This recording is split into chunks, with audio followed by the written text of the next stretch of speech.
اکثر انسان کا دل کسی چیز میں مبتلا ہو کر اپنے رب سے بار بار لاحاصل کو پانے کی دعا کرتا ہے کہ کب اللہ اس کے نصیب میں کن کا قلم پھیرے گا۔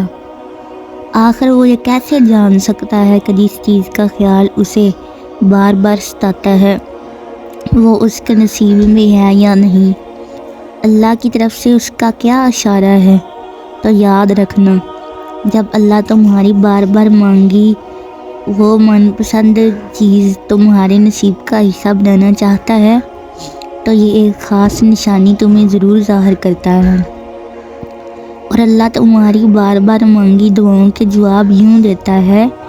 اگر آج تم اب ٹوٹی ہوئی امیدوں کو لے کر معجزوں کی تلاش میں ہو اور تمہارا دل انتظار کر کے تھک رہا ہے تو سنو، نبی کریم صلی اللہ علیہ وسلم نے فرمایا کہ جب تم میں سے کوئی شخص دعا کرے تو قطعیت کے ساتھ اصرار کرتے ہوئے دعا کرے، اور یہ نہ کہے کہ اگر اے اللہ اگر تو چاہے تو مجھے دے دے، کیونکہ اللہ کو مجبور کرنے والا کوئی نہیں ہے۔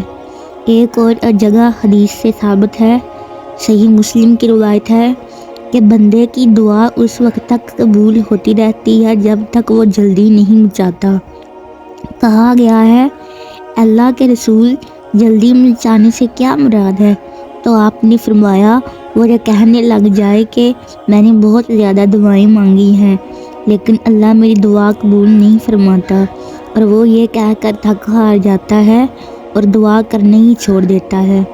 اگر آج اصلاح حاصل کی بے چینی اور نہ ملنے کی تڑپ نے تمہاری مسکراہٹ چھین لی ہے تو یاد رکھو کہ وہ اللہ ہی ہے جس نے تمہارے دل میں اس خواہش کو ڈالا ہے، اور وہ ضرور تمہاری خواہش کو تم تک پہنچا دے گا۔